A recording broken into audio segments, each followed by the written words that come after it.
sebuah kisah mahakarya terbaik dari Esa Mintarja yang sangat populer di masanya, berlatar belakang kerajaan Singasari. Dengan bangga kami persembahkan kepada sahabat Permata TV tercinta semuanya dengan judul Kisah Pelangi di Langit Singasari.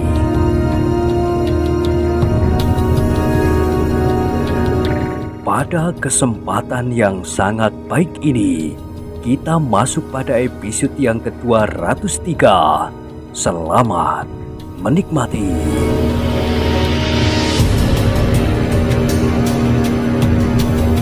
Pada episode sebelumnya telah diceritakan, Aku Tunggul Ambetung kini berdiri termangu-mangu.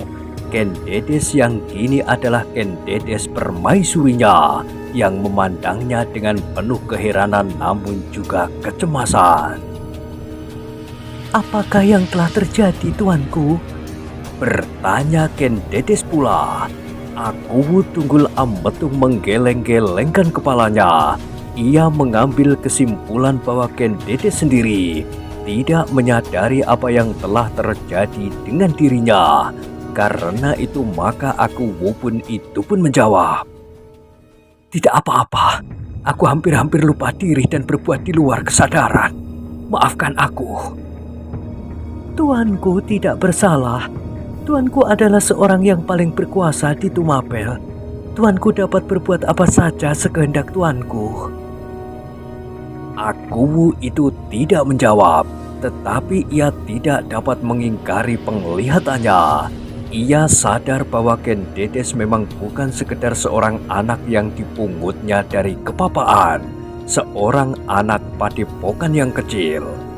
Aku itu pernah mendengar dari seseorang tua bahwa orang yang bercahaya dari dalam dirinya adalah seorang yang linwe, seorang yang dari dalam dirinya seolah-olah memancar api yang paling panas dan menyorotkan sinar yang paling terang. Ia adalah seorang pilihan yang kelak akan menurunkan orang-orang besar. Apakah Ken Dedes juga akan dapat menurunkan orang besar? Berkata aku itu di dalam hatinya. Lebih besar dari aku, bahkan sebesar Raja Kediri. Dada Tunggul Ambetung menjadi berdebar-debar. Jika demikian, maka Ken Dedes harus merasa dirinya berbahagia di istana ini. Ia harus menjadi seorang permaisuri yang dapat memberi keturunan kepadaku. Anakku akan mewarisi anugerah yang mengalir di tubuh Ken Dedes. Karena itu, maka tiba-tiba Tunggul Ambetung itu berkata, "Ken Dedes, baiklah. Aku akan berusaha untuk melepaskan Mahesa Agni."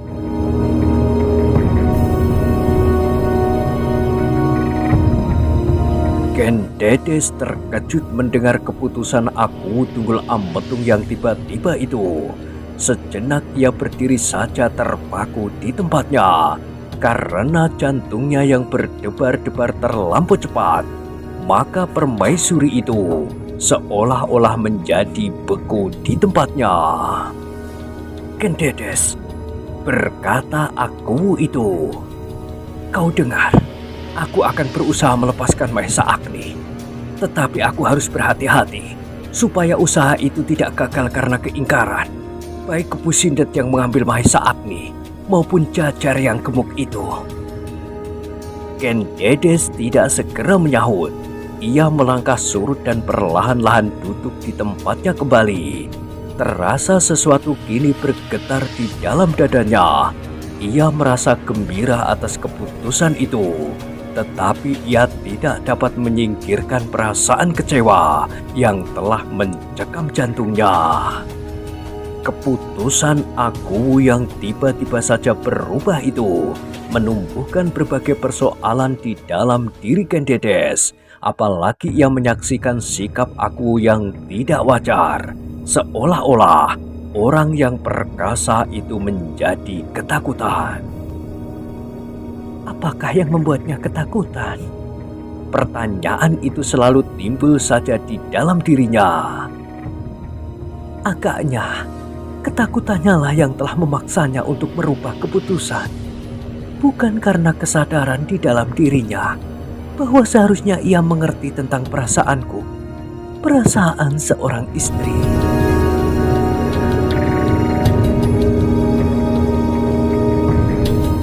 Terasa perasaan kecewa masih saja selalu mengganggu permaisuri itu. Meskipun ia tidak tahu apakah yang menyebabkan aku menjadi seolah-olah ketakutan. Tetapi dengan demikian maka Ken Dedes masih saja menganggap bahwa aku itu berbuat demikian karena kepentingan diri semata-mata. Untuk menghindarkan dirinya dari ketakutan yang agaknya sangat mengganggunya. Tetapi seharusnya ia tidak menolak kesempatan itu, apapun yang menyebabkannya. Namun setiap kesempatan untuk melepaskan Mahisa Agni harus diterimanya sebaik-baiknya. Ken Dedes itu kemudian mendengar aku Tunggul Ametung berkata, "Bagaimana Ken Dedes? Apakah kau mendengar bahwa aku akan berusaha melepaskan Mahisa Agni?" Ken Dedes menganggukkan kepalanya. Jawabnya, "Hamba tuanku, hamba mengucapkan terima kasih atas kesempatan itu. Tetapi aku tidak akan berbuat tergesa-gesa. Aku akan melihat setiap kemungkinan. Aku harus yakin bahwa aku tidak berada di jalan yang salah." "Hamba tuanku, hamba kira tuanku tidak akan kekurangan cara untuk berusaha membebaskan Kakang Mahisa Agni." Ya, aku akan berusaha." "Terima kasih tuanku. Hamba mengharap bahwa usaha itu akan segera berhasil. Agaknya orang-orang yang mengambil Kakang Mahisa Agni itu sudah tidak dapat bersabar lagi menunggu." Ya, aku akan berbuat secepat-cepatnya," berkata aku itu kemudian. "Nah, sekarang pergilah tidur, beristirahatlah supaya hatimu menjadi tenang. Kau adalah seorang permaisuri. Kau adalah bulan di langit yang gelap bagi Tumapel. Kalau kau menjadi suram, maka Tumapel menjadi suram. Kalau kau menjadi cerah, maka Tumapel akan menjadi cerah." "Kalau tuanku telah melenyapkan awan yang menyaput bulan, maka bulan akan menjadi selalu cerah." Aku Tunggul Ametung berdesah. Baiklah. Sejenak kemudian, maka permaisuri itu pun segera kembali ke biliknya. Di luar biliknya, duduk emban tua pemomongnya. Ketika emban itu melihat Ken Dedes mendatanginya, maka dengan tergesa-gesa diusapnya air yang mengambang di matanya. "Kenapa kau, Bibi?" bertanya Ken Dedes. "Apakah kau menangis?" "Tidak, Tuan Putri. Hamba tidak menangis." "Tetapi pipimu basah, Bibi."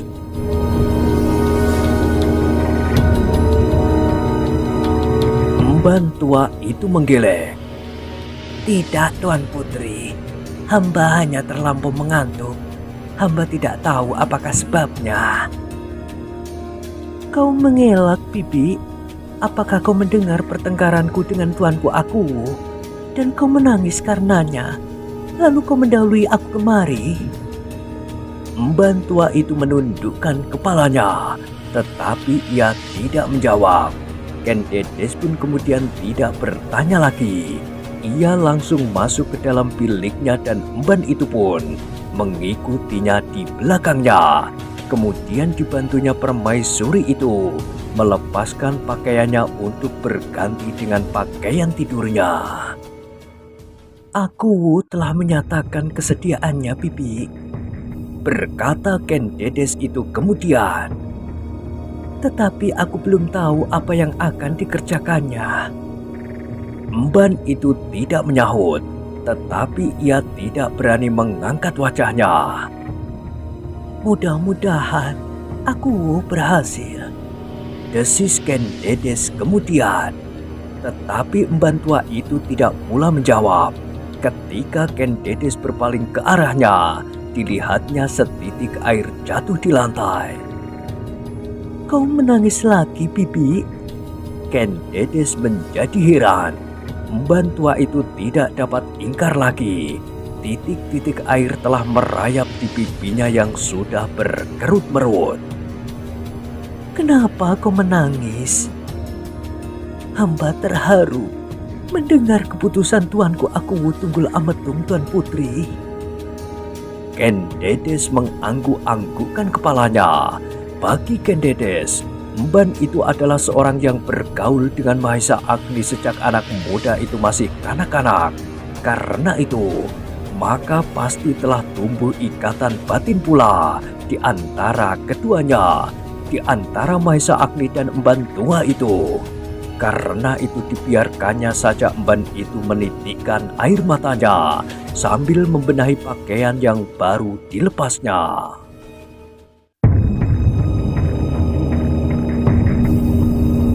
Ketika malam menjadi semakin malam, maka emban itu pun meninggalkan bilik Ken Dedes itu. Permaisuri itu berbaring di atas pembaringannya, tetapi matanya seakan-akan tidak mau terpejam. Angan-angannya masih saja berkeliaran kemana-mana. Mahesa Agni, Padang Karautan, Aku Tunggul Ametung dan orang-orang yang telah menyembunyikan Mahesa Agni.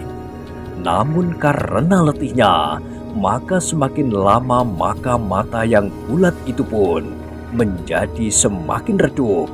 Bayangan cahaya pelita di dinding ruangan itu pun tampaknya menjadi semakin kabur. Akhirnya Ken Dedes itu pun tertidur. Di hari berikutnya, Ken Dedes menunggu saja dengan cemas apakah yang sudah dilakukan oleh Aku Tunggul Ametung.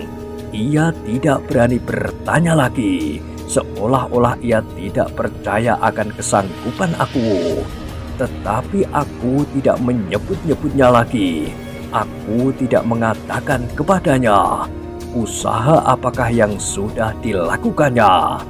Meskipun demikian, Ken Dedes masih mengharap bahwa Aku Tunggul Ametung telah berbuat dengan diam-diam.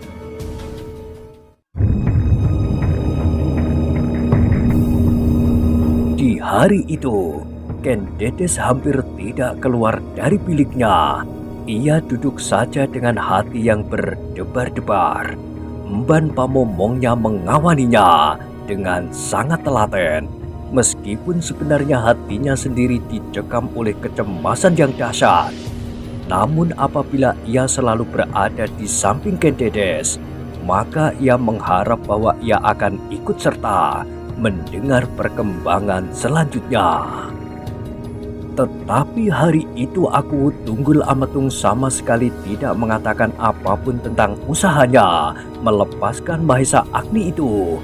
Meskipun demikian, Ken Dedes masih tetap berharap kalau tidak hari ini, besok atau lusa Aku pasti akan berbuat sesuatu. Mungkin Aku merasa tidak perlu lagi minta pertimbangan-pertimbangan daripadanya. Mungkin Aku akan mengejutkannya dengan membawa kepadanya Mahesa Agni yang sudah terbebaskan. Tetapi mungkin Ken Dedes tidak berani mendengar suara hatinya sendiri. Dicobanya untuk mengusir kecemasan yang menyesak di dalam dirinya, tetapi ia tidak pernah berhasil. ada baiknya aku tidak tercekam oleh kegelisahan ini, Katanya di dalam hati. dengan kegelisahan, kecemasan dan prasangka-prasangka, Kakang Mahesa Agni tidak akan dapat tertolong. Tetapi sampai saat matahari lingsir ke barat dan kemudian bertengger di atas punggung bukit, Aku Tunggul Ametung tidak mengatakan apapun. Ken Dedes masih harus bersabar menunggu sampai besok. Di pertamanan, Jajar yang gemuk telah berhasil menghubungi permaisuri itu pun menunggu dengan gelisahnya. Ternyata Ken Dedes sama sekali tidak turun ke taman itu. Bahkan embannya pun sama sekali tidak ada yang diutusnya untuk menyampaikan pesan apapun kepadanya. desis Jajar yang gemuk itu. Kenapa permaisuri tidak memanggil aku dan mengirimkan pesannya kepada aku? Ketika kawan-kawannya telah siap pergi meninggalkan taman, ia masih saja duduk di bawah pohon sawu kecik sambil menahan kegelisahannya. Ia sama sekali tidak ingin meninggalkan taman itu sebelum dapat bertemu dengan Ken Dedes. Ia sudah ditelan oleh mimpinya, perhiasan yang tidak ternilai harganya. Hei, sapa temannya yang kemarin akan berkelahi dengan Jajar yang gemuk itu. Apakah kau tidak pulang? Jajar yang gemuk itu menggeleng. Tidak. Dan di luar sadarnya, terdorong oleh kesombongannya, ia pun berkata, Aku menunggu permaisuri. Untuk apa? Aku mempunyai janji dengan permaisuri. Setidak-tidaknya, permaisuri akan mengirimkan pesannya lewat mbaknya. Kedua kawannya saling berpandangan. Apakah permaisuri berjanji akan turun ke taman menemuimu? Iya. Hari ini? Iya. Sekali lagi kedua Jajar itu saling berpandangan. Salah seorang dari mereka berkata, Bukan saatnya lagi permaisuri turun ke taman. Lihatlah, matahari hampir terbenam. Jajar yang gemuk itu tidak menjawab, tetapi ia masih saja duduk bersandar pohon sawu kecil di taman Istana Tumapel. Kedua kawannya itu segera meninggalkannya. Di regol mereka saling berbisik. Oh, Jajar itu benar-benar telah gila. Agaknya kesempatan yang diberikan oleh permaisuri kemarin telah membuatnya semakin gila. Ia menunggu permaisuri atau utusannya untuk menyampaikan pesan kepadanya. Tiba-tiba keduanya tertawa hampir meledak. Ketika mereka berpaling, mereka melihat Jajar yang duduk bersandar pohon sawu itu memandangnya dengan tajam, bahkan kemudian mengacungkan tinjunya kepada kedua kawannya. Tetapi kedua kawannya itu masih saja tertawa. Perlahan-lahan mereka meninggalkan taman itu dan hari pun menjadi semakin suram. Jajar yang menunggu itu pun menjadi terlampau kecewa. Ia masih juga mengharap seseorang muncul di regol pertamanan dan menyampaikan pesan kepadanya. Tetapi sampai hari menjadi gelap, tidak seorang pun yang datang. Gila, desisnya. Ia kehilangan harapan bahwa hari itu permaisuri akan datang kepadanya membawa 3 pengadek perhiasan.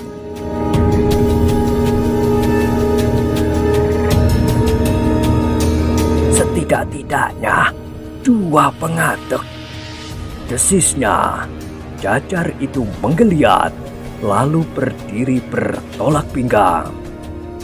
Apakah aku membuat harga tebusan terlampau mahal sehingga permaisuri itu lebih senang mengorbankan kakaknya? Jajar itu menyesal karenanya. Desisnya, kalau aku berjumpa dengan permaisuri lagi, aku akan menurunkan tawaranku. Akhirnya Jajar itu pun meninggalkan taman itu dengan hati kecewa. Bahkan ia bersungut-sungut perlahan. Bukan salahku kalau Maesa Agni besok dipenggal kepalanya atau digantung di alun-alun. Bukan salahku pula. Aku sudah memberikan jasa-jasa baikku untuk kepentingan kemanusiaan. Melepaskan Maesa Agni dari tangan setan-setan itu. Ketika Jajar itu keluar dari istana, hari sudah menjadi mulai gelap. Di regol-regol ia melihat beberapa orang prajurit memandanginya dengan sangat heran. Bahkan ialah seorang daripadanya bertanya, Hei, juru taman, kenapa kau baru pulang? Juru taman yang sedang kecewa itu menjawab acuh tak acuh. Aku tertidur. Dan Jajar itu sama sekali tidak memperhatikannya lagi ketika para prajurit itu tertawa.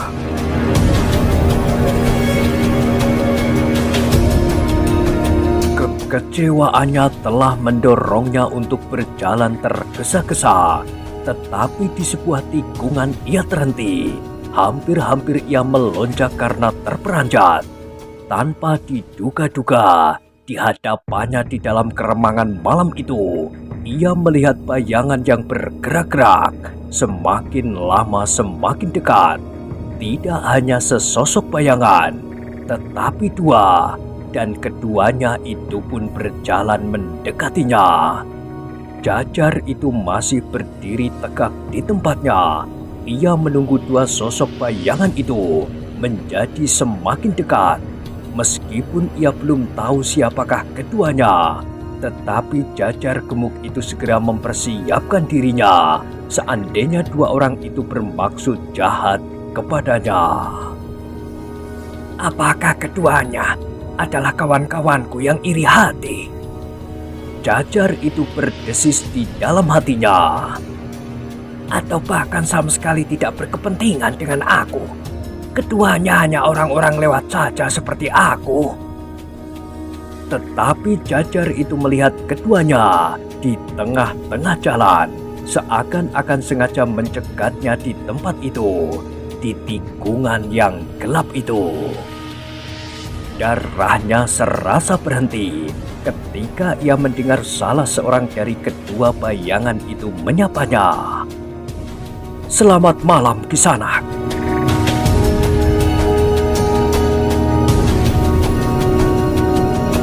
Terasa bulu-bulu Jajar yang gemuk itu serentak berdiri. Sapa itu benar-benar telah membuat dadanya bergetar. Ia segera menyadari bahwa yang berdiri di hadapannya itu adalah kuda Sempana dan kawannya yang wajahnya seperti wajah mayat yang beku. Jajar itu tidak segera menjawab. Dicobanya mengamati keduanya dengan seksama, dan semakin lama ia semakin jelas bahwa sebenarnya lah yang berbicara kepadanya itu adalah kawan kuda Sempana yang berwajah beku sebeku mayat. Apakah kau baru pulang? Bertanya Kepu Sindet. Iya, sahut Jajar itu. Aku menunggumu terlampau lama di sini, berkata Kepu Sindet kemudian. Bukankah tidak biasa kau pulang sampai malam begini? Iya, sahut Jajar itu. Kenapa kau pulang terlampau malam? Bertanya Kepu Sindet pula. Aku menunggu Permaisuri, tetapi Permaisuri hari ini tidak pergi ke taman. Aku ingin mendengar penjelasan tentang permintaanmu itu. Kepu Sindet mengangguk-anggukkan kepalanya. Kemudian katanya, aku menunggu kau di sini untuk kepentingan itu juga. Seandainya kau sudah mendapat kabar, apalagi mendapatkan barangnya, aku akan menjadi senang sekali. Tetapi bagaimana? Sudah aku katakan, aku belum dapat bertemu dengan Permaisuri hari ini.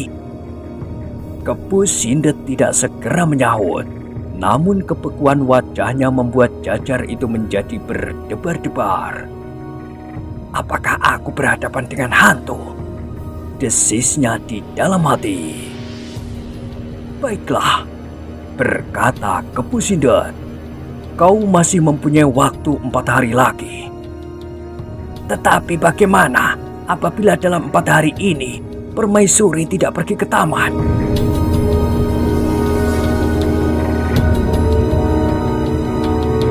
Jajar itu menjadi heran ketika ia melihat Kepu Sindet itu menengadahkan wajahnya sejenak, dan sejenak kemudian orang itu menjawab pertanyaan Jajar yang gemuk itu. Tetapi sekali lagi Jajar itu menjadi heran. Jarak mereka tidak begitu jauh, hanya beberapa langkah saja. Tetapi Kepu Sindet berkata terlampau keras. Waktumu tinggal 4 hari lagi ke sana. Apabila 4 hari ini kau tidak berhasil, maka perjanjian kita batal. Jajar yang keheranan itu bertanya, "Apakah akibat dari pembatalan perjanjian ini?" "Tidak ada akibat apa-apa. Kita masing-masing dapat berbuat sekehendak kita sendiri. Kita tidak terikat lagi oleh perjanjian apapun." "Dan kau dapat menghubungi orang lain lagi untuk keperluan ini?" "Tentu. Aku dapat menghubungi orang lain yang akan lebih dapat aku harapkan daripadamu." "Aku minta waktu." "Waktumu masih 4 hari. Kau harus berkata kepada permaisuri bahwa nasib Mahesa Agni tergantung pada kesediaannya. Tidak ada pembicaraan lain. Kau mengerti?" "Sejak kemarin aku sudah mengerti. Tetapi kau pun harus mengerti bahwa tidak setiap hari permaisuri pergi ke taman. Dan persoalan yang dihadapinya bukan hanya persoalan Mahesa Agni saja. Apalagi aku Tunggul Ametung." "Aku tidak ingin mendengar alasan apapun. Aku memberi waktu 5 hari. Sehari sudah lampau, maka yang tinggal adalah 4 hari lagi. Cobalah mengerti. Aku tidak ingin tawar-menawar mengenai waktu. Kalau barang-barang yang aku kehendaki sudah ada di tanganku, maka kita dapat mengadakan tawar-menawar. Berapa banyak aku dapat memberimu selain yang kau dapatkan dari usahamu sendiri?" "Kau mementingkan dirimu sendiri," bantah Jajar itu. "Aku sudah berusaha dan akan terus berusaha. Tetapi seandainya aku mundur sehari 2 hari bagaimana?" Tidak ada waktu lagi."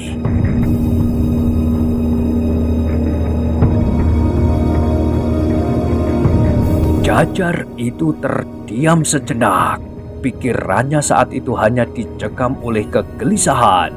Apabila dalam 4 hari ini permaisuri tidak hadir di taman, sehingga ia tidak sempat memikirkan persoalan-persoalan yang lain.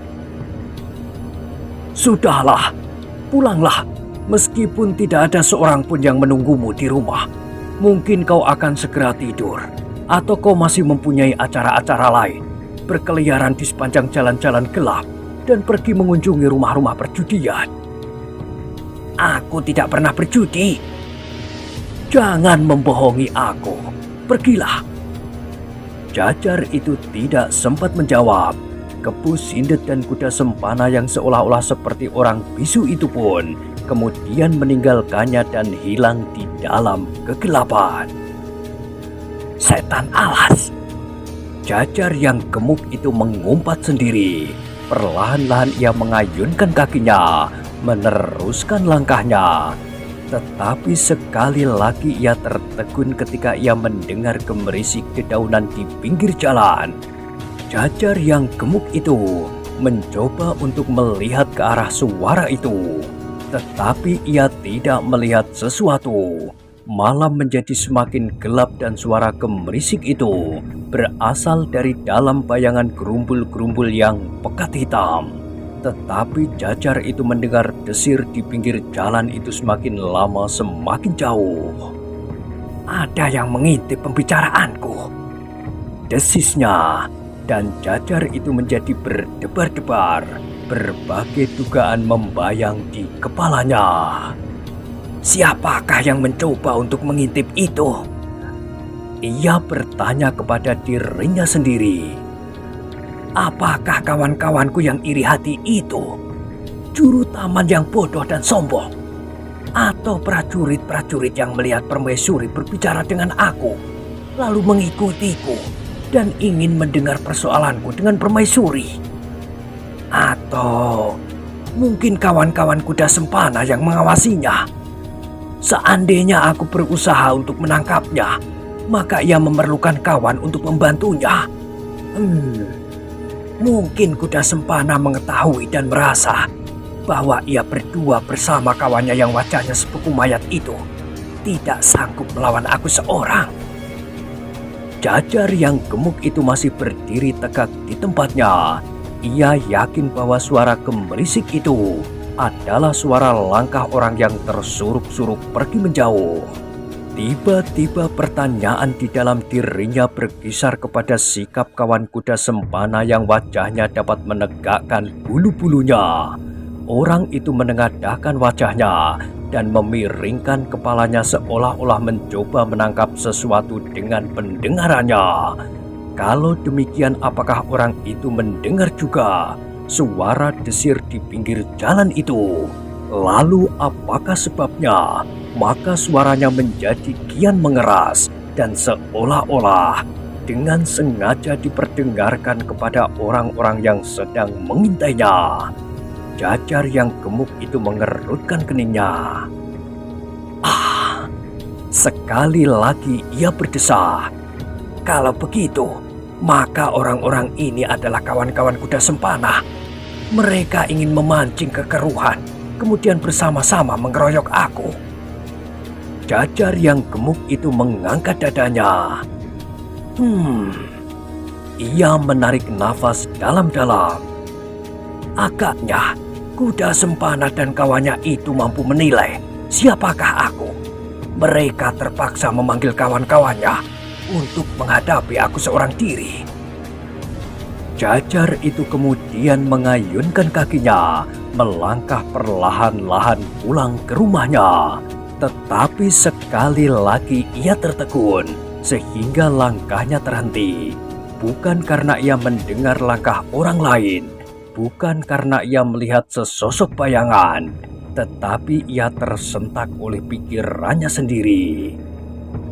Kalau orang-orang itu kawan-kawan kuda sempana yang sengaja memancing kekeruhan, lalu apa pamrihnya?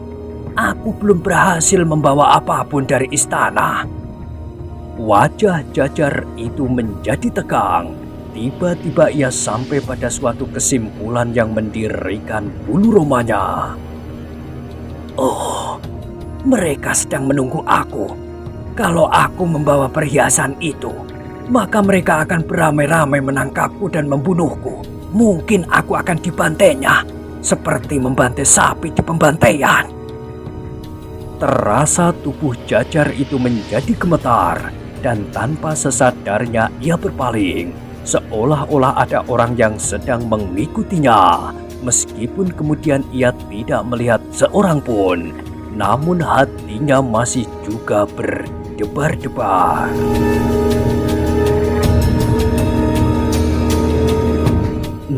Nah, bagaimanakah kisah selanjutnya? Silahkan ikuti terus kisah Pelangi di Langit Singasari pada episode berikutnya. Sampai jumpa.